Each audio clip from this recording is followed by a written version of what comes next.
another edition of your favorite talk show, the Shirlma Show. On today's edition, we are honored to be in the presence of Daddy Emmanuel Chiangong, a consultant, a body therapist, the founder of Viva Coiffure, and the founder of Chiangong Academy. Daddy, you're welcome to the Shirlma Show. Thank you very much. It's really a pleasure to have you here today. My pleasure as well. You know, when I just look at you, I keep wondering, right? How did it look like for somebody like you, a man, right, coming into the female's world, let me say, the woman's world, like 35 years back? Well, just like you said, I am really honored to be on your show. It's when I walked in here, it was a very beautiful atmosphere. It spoke to me in my what we call in capital letters. I like the whole spirit that you vehicle in this place, and I'm very comfortable. Talking about the women's world, actually, when you say Emmanuel Chiangong, the founder of Viva Coiffure, not really exactly. This was the project of Chiangong Priska, and Emmanuel was like the assistant or like the runner boy around the place, you know, and so we are like co-founders, and it's very important to set that record right. So it was Priska's vision to have a salon, and I was like, get it done, and then finally it looked like it absorbed me, you know. So that was it, to set it right. So it was not like I came into a woman's world. I was in a woman's skirt. Okay. And so I was protected because I fell in love with the woman, and then I loved what she did, you know, and then it finally got me in there. So initially I was no more like looking like a woman's world. I was in my joy, my pleasure, my love affair. It was a bit more like that, yeah. So, but how was the reception like? Okay, beautiful. It is very interesting because initially, like I said, you love somebody, you love what the person does. In our Anglophone community, you went to CPC Bali, you went to Casbambly, and then you end up in a salon. Your father has to go asking God, what have I done to you? You know? That was not the case. I mean, I think something in the bottom of my personality was animating most of my attitude and my choices. They had been weird from the beginning. I think I was a little bit that off child of the Chiangong house, and I was not very conventional.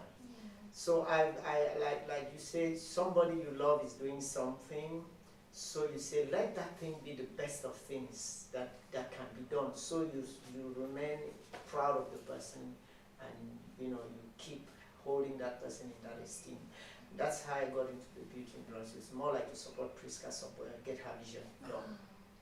And in that light, I had to do the work that had to be done. It was like cleaning the carpet, run some errand, buy drinks for the client, carry the babies when the mothers were being taken care of, which is a beautiful thing because I like babies and I play a lot with them. So I enjoyed that role. And then it went on to like doing the manual job. And of times when there was pressure, you had to help. You know, maybe wash the hair. You know, it was really apprenticeship. So I didn't have time to know what is the world thinking about. I was busy building my love affair. Wow. You know, you see what I mean? And at some point, it became really serious. And the first thing I did was call my sisters and my brothers in the States. I said, well, I know for any profession in the world, there is a book written on it. I want all the books that talk about hairdressing, beauty, makeup, and whatever. And of course, the books came in their tons, and when I read through them, and I said, wow, this is something. And immediately the landscape changed, and I said, okay, this is a structured profession with rules, ethics, code of conduct, and stuff like that. And so I decided that, okay, if I didn't go to school, I wouldn't understand all this biology, chemistry, cosmetology, and things that are written in these books. Thanks to my scientific background, I was able to grasp the essence of it, and I said, okay, now let me get this place moving in another direction. And so we started organizing in-house training of the material we got in all these books. We had the standard textbook of cosmetology was the main document we had, which is first edition was in 1942, and this was like this was like a 70-something edition, and we were in 1984 when I got this book. So you can see what has been happening. I have about 5 other editions of the standard textbook of cosmetology. It has remained the Bible of the beauty industry in the United States of America, and so we continue to be inspired along with many other sources that we have today in the world of beauty, because cosmetology is not just hair, it's the face, makeup, hands and feet care. So now, when you're looking at such an industry, right, it always seems like kind of like a one-man kind of business or something. But how do you scale? Like, because the reason why I say this is because I've seen a lot of hairdressers who maybe like 10 years down the line, they still have the same place, same location, same size and everything. But you've successfully been able to scale this business. Okay, thank you very much. If I take that for a compliment, but I bet you we are so challenged like beginners. We are so challenged like beginners, and every day you get up, you say, wow, is this the last day? Should I write my will, or should I keep, thinking? Actually, there are a lot of things that worked in my favor. I went to a good school. I'm groomed by wonderful parents. Timothy and Febe did a great job. My father used to take my brother and myself to the senior service club then in Mamfe.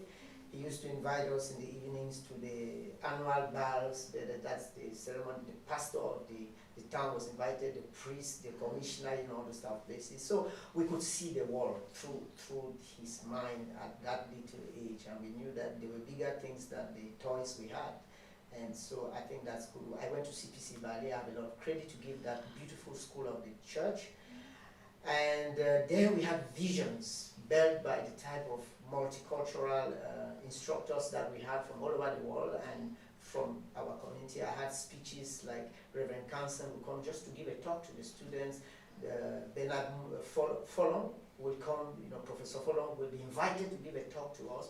So our minds were blown up very soon. So whatever you were doing, you had a dimension that was the world, the universe to look up to. In the beauty industry, like I got this documentation from my brothers and sisters abroad. I knew that it was a very structured industry. You could see how it was organized because you had the opportunity to meet references and to check and know that there are schools, there are manufacturers, there are actually salon services, and there are talk shows just for the beauty. There are magazines just for the beauty. So all skills came into the industry. I could have that view in my early first 5 years in the industry. I came to Douala actually to work as a quality control supervisor in a cable factory. So I was actually working in hardware, welding electrodes and cable. So I was doing like in the afternoon, I was in the industry in Bonaberi. They called that company Camel Cap, and in the evening I was in the salon. So I also had a very industrial view to life, working in the industry. And later on, when I resigned from the industry because I felt that I was bored and I was not being fully exploited, I decided to go in to do a marketing course, an HND in marketing. And so I met Bob Ngamwe, who was ISMA today. These are very strong pillars. I call these names with reason because the world should know that these people are doing great things to shape our society. And Bob came to my defense when the director of the University of Douala at UET said, who is this guy who comes to school with long hair? You don't want such garbage. And I went to school a bit angry. I had resigned from my job. I didn't have a job. I was taking care of the salon, and I didn't have a salary. I had all the food and everything I needed, and I needed a job. And so I went to school because I felt that maybe getting some university qualification, I'll be able to do my job differently. So I was a little bit an angry student when I went to school. It was evening classes, working in the salon in the day and in the evening. And so when this guy was having this attitude towards me, I just was like saying, this guy should not be looking for my trouble. I can imagine, right? So they were in the staff meeting discussing, and then Professor Ngamwe asked them, this is a professional school? Yes, he said, yes, I'm the head of department of marketing. Yes, that guy is carrying his label, and you stand here to challenge him. Where do you think you will go with that case? He said, what do you mean by that? I said, he's a hairdresser, he's a beautician, and that is his brand he's carrying. This is beautiful. And so from then, he's been my mentor. And when you are near a guy like Bob, call him Professor Ngamwe, you dream. And after that, of course, the salon, we were in the 90s, and we started thinking that we have to expand the services, and so Priska had to do a lot of courses in the United States to bring in the beauty dimension. The nail art came into Cameroon for the first time with her, where we had gel and resin nails, not gel then. And that blew up. And then I had the privilege to promote a brand called Ogi from the United States, B Valley Hills. And that was the time we had a unique television, CRTV in Cameroon. And every time weekend, I had to be on that commercial promoting. So it just blew the label Viva Coiffure. And now it became complicated to manage. We're not more just washing and styling here. You have to keep your label, you have to keep staff and stuff. And I said, well, I've been doing sciences, and when you're in CPC Bali, tell the guys who are in CCC and Longla that they were the stupid ones. The guys in the technical school were not the smart ones. Now I realize that you have to learn economics, you have to learn accounting, you have to learn commerce, and all of that. So I decided to go back and study management in a sec. And now, of course, you're in a management school, in a business school, and we have a clear view. And I worked on the perception of the brand Viva Coiffure for my dissertation. And so that gave me the understanding of what it means to run a business. And now we could now connect to other reference businesses. So while we're talking, right, I see a lot of mentors that you've actually had across. Yes. So what is the importance of mentors, and how do you actually identify who is best for you? You must know who is best for you when you are best for yourself. You see, you must be in yourself. You must be very selfish in these terms. You must get up celebrating yourself, watching your breath.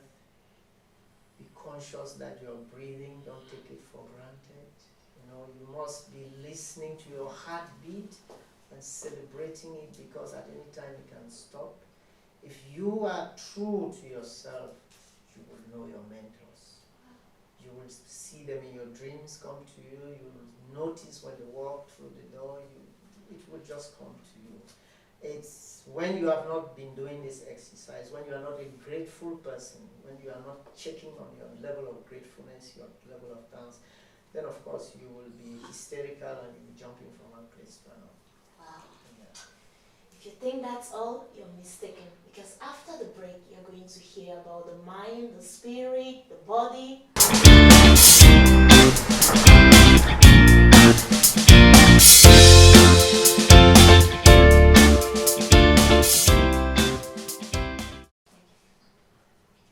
If you're just joining us today on the Shirlma Show, we've been in the presence of Daddy Emmanuel Chiangong, the co-founder of Viva Coiffure and the founder of Chiangong Hair, Beauty and Fashion Academy. So, Daddy, where did the zeal to create this academy come from?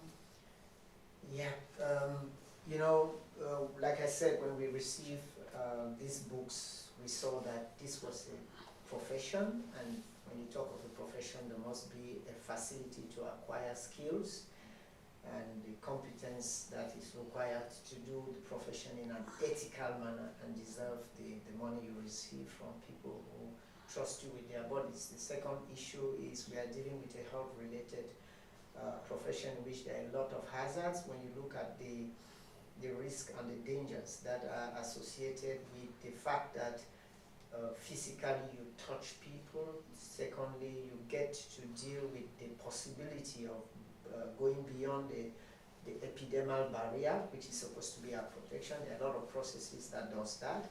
And that psychologically, you can actually do irreparable damage to people through our services. There are a lot of traumatic experiences people will tell you they encountered in hair and beauty salons and spas. I saw that there was a responsibility involved.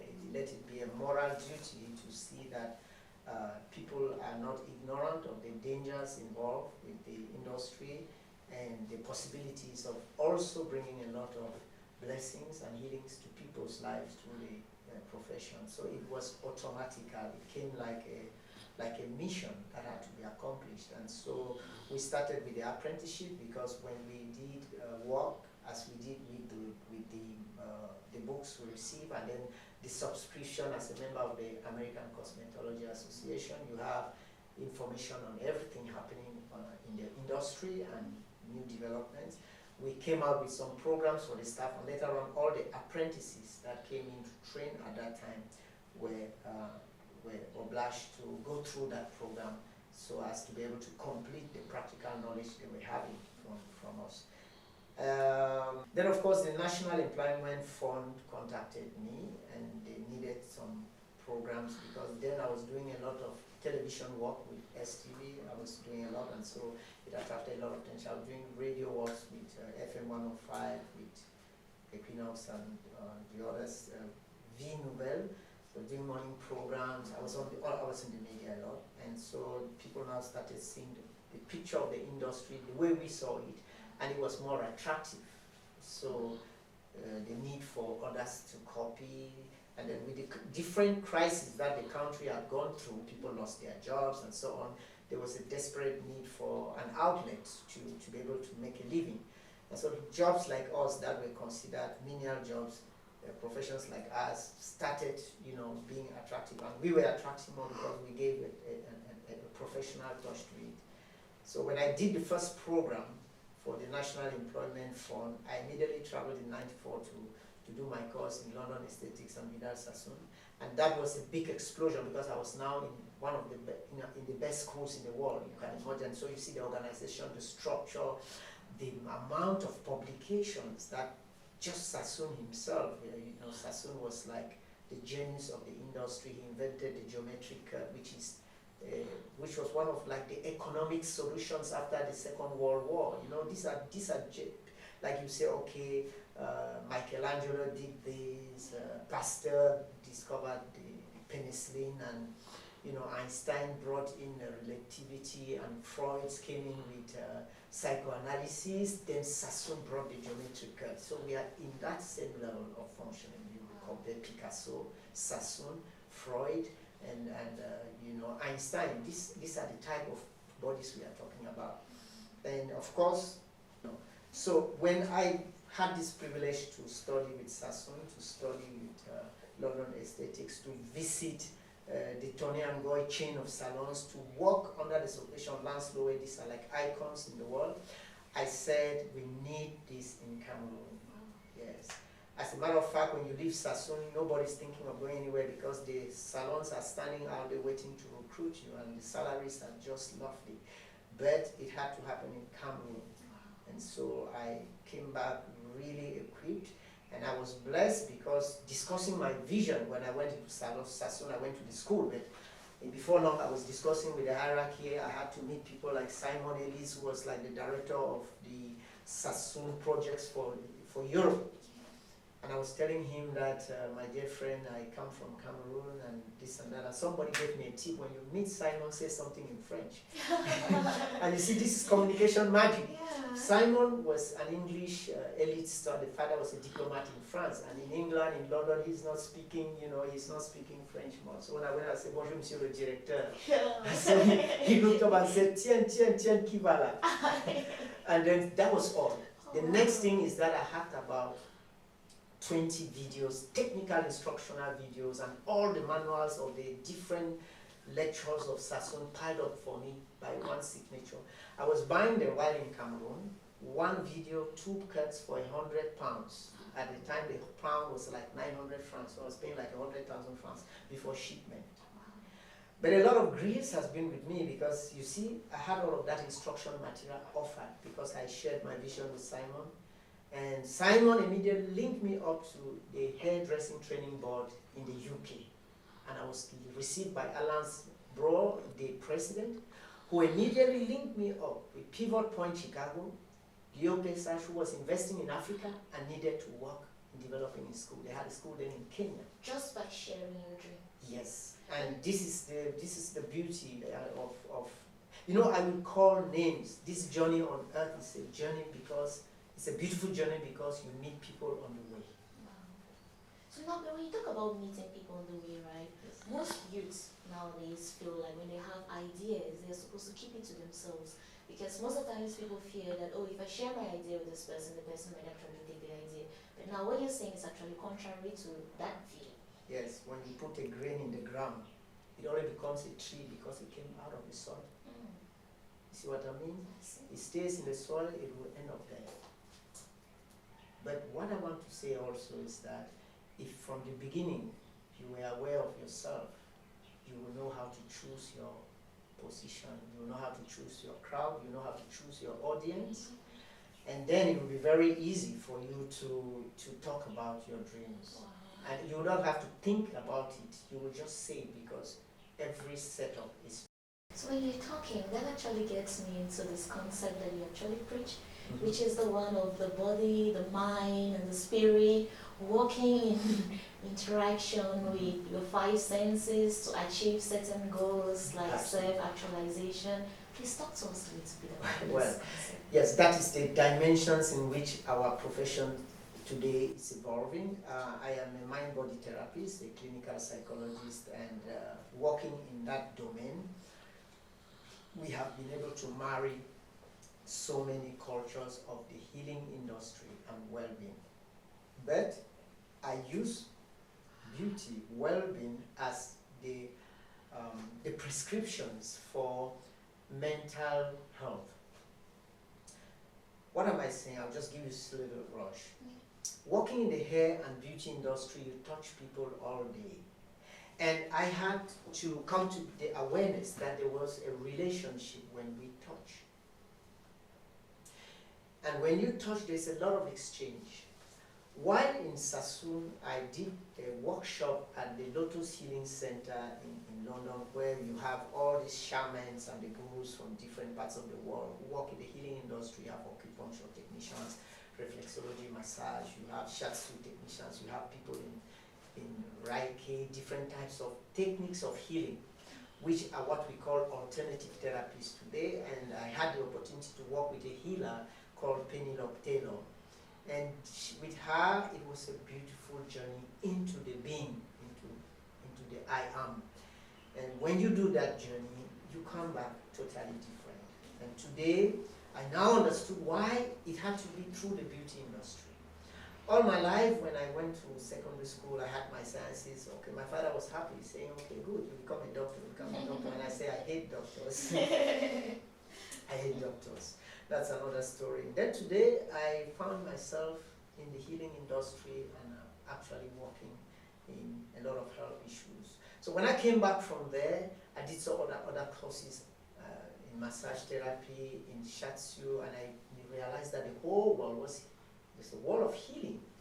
And then there was a new concept about disease phenomenon, otherwise from the way it's seen in the allopathic medicine taught from Western science. And now I was more at ease with the alternative approach. I don't know why they call that one alternative. I think that is the right approach because it was there before this one, and the allopathic medicine is the alternative because it came afterwards. And then when I go back to look at the history of massage and the intervention of the medical industry, especially through Socrates and all the other people considered the Greek philosophers' approach in Western medicine. Now, when you look at the analysis that they give, you realize that they were just falling back to what Eastern philosophy in India, in China, Egyptian science, they are the first Arabics in the medical world had actually been doing and practicing. And I remember that my mother did a lot of that. So I could go back to my childhood. If pepper went into your eyes, she would sprinkle cold water on your vertebral column. And immediately, the stinging sensation will stop. Yes, of course. And there were a lot of things she did. So I could go back there to connect and immediately realize that we have the healing science in our lifestyle, everything in our villages. And so I just became so comfortable. In the same light, when I work as a hairdresser, I could diagnose hair loss problems related to emotional conditions in clients because when I touched them, I could pick. And then the next time I started having the urge, like, you have to tell her, And I said, shut up, Emmanuel, you're a hairdresser, what are you telling her about?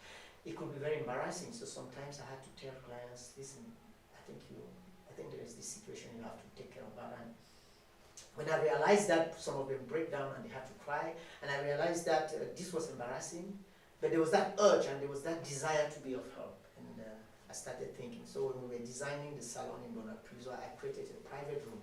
And sometimes when clients walk in, I can be able to be sure that there's an issue here. And I'll make an instruction. Excuse me, this is the way we speak in the salon. When I do this, somebody will react. And then we will make some signs. We don't speak in our salons. It's what we call the Viva Coiffure method. And then, of course, the setup will be done in private, and there I could actually discuss.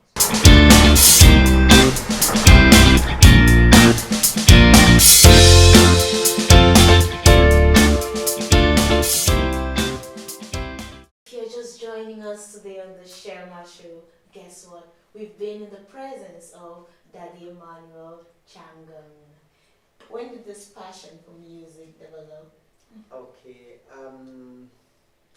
Actually, music is my whole existence. I come from a home where people sing and dance and act. It's actually music and theater. That's why musical comedies are my best way of seeing music expressed, not only in the sound, but also in body movement. And that's why Africa is the best place to be in, because people, actually sing and dance without being told to do so. So it's actually beautiful. I started, the first instrument is my voice, the second is the bamboo flute, which I learned to make as a handicraft in the primary school, So this, and I'm happy because the press craft gave me the opportunity to get different varieties of them. So I always have a flute on me, and then when I came to Douala, like I said, I was in the cabaret. I had all my friends in the cabaret who were very kind to teach me how to play guitar. I'm not a guitarist, but I play it somehow. And then, of course, somewhere along the line, the world of poetry had been hanging around me from my days in CPC Valley. Naturally, melodies come to me. Naturally, texts come to me. So, it's situation I could write a song. And so sometimes I used to sing the songs of artists that I revere, like Lionel Richie, like Leo Sayer, like John Bon Jovi and all of that. And then of course I said, why not sing your own song? So, So and we have the honor.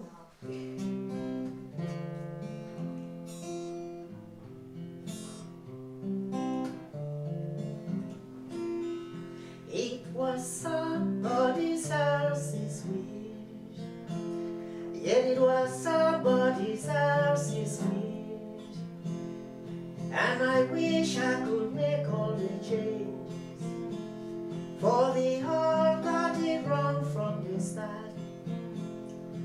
My Lord got the keys in his hands, and he wills all the wishes we know. So smile up and cheer up for joy.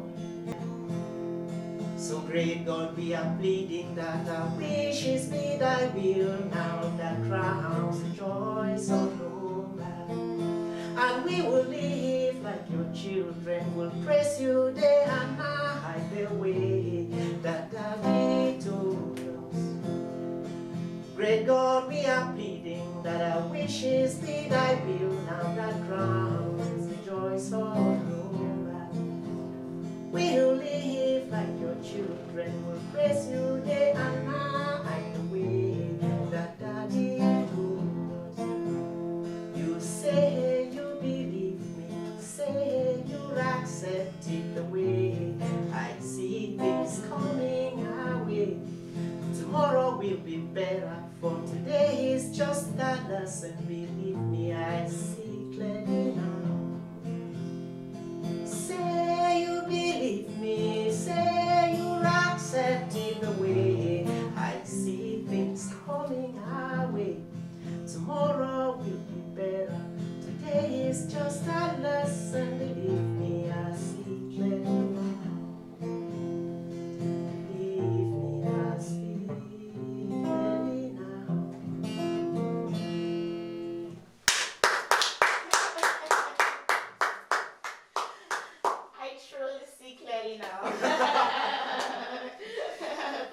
Just amazing. I just like the combination. It's kind of like same time it's like soul. It's just beautiful. Thank you. And so original. Oh. Thank you.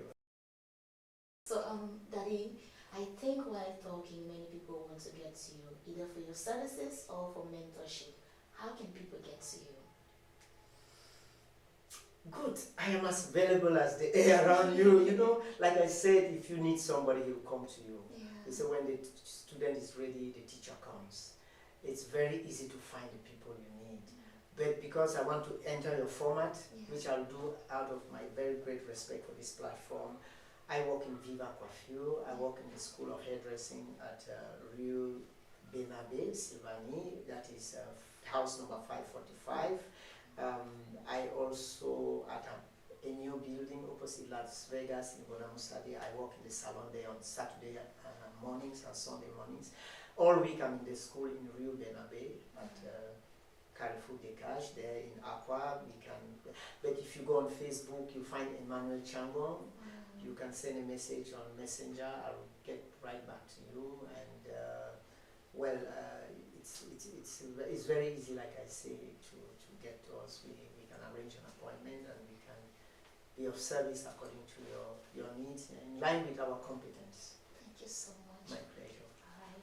So on today's edition of the Shirlma Show, we were honored to be in the presence of Daddy Emmanuel Chiangong, the founder of Chiangong Hair, Beauty and Fashion Academy and the co-founder of Viva Coiffure.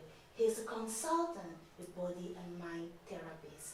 Thank you for always being with us on the Shirlma Show. We are here because you're there. Please do not forget to subscribe, like, and comment on our videos. Share also. Thank you.